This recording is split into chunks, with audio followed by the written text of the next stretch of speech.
Mark chapter 11. Now they drew near to Jerusalem, to Bethphage and Bethany at the Mount of Olives. Jesus sent two of his disciples and said to them, "Go into the village in front of you, and immediately as you enter it, you will find a colt tied on which no one has ever sat. Untie it and bring it. If anyone says to you, 'Why are you doing this?' say, 'The Lord has need of it, and will send it back here immediately.'" And they went away and found a colt tied at a door outside in the street, and they untied it. Some of those standing there said to them, "What are you doing untying the colt?" And they told them what Jesus had said, and they let them go.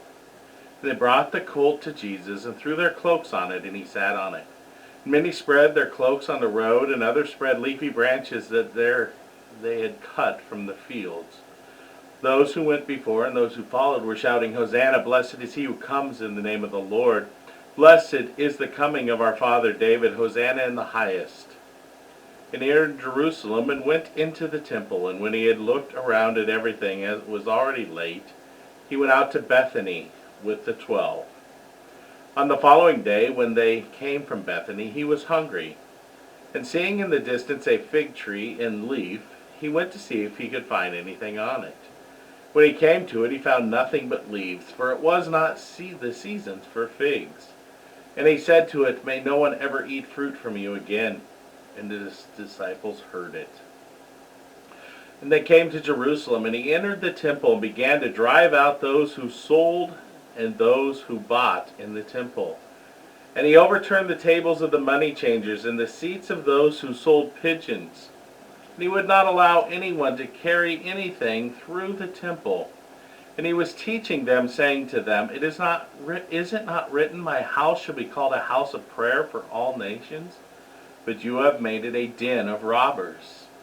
And the chief priests and the scribes heard it, and were seeking a way to destroy him, for they feared him, because all the crowd was astonished at his teaching. And when evening came, they went out of the city. As they passed by in the morning, they saw the fig tree withered away to its roots. And Peter remembered and said to him, "Rabbi, look, the fig tree that you cursed has withered."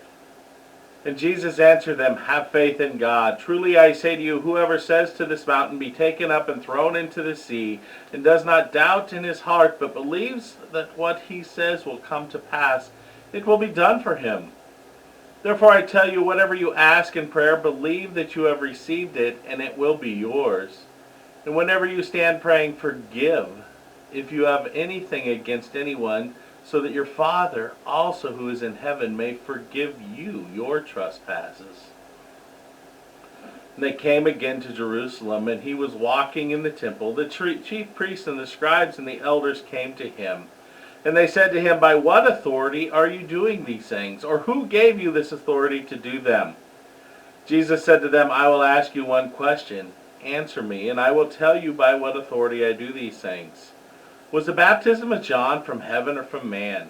Answer me." And they discussed it with one another, saying, "If we say from heaven, he will say, 'Why then do you not believe him?' But shall we say from man?" They were afraid of the people, for they all held that John really was a prophet.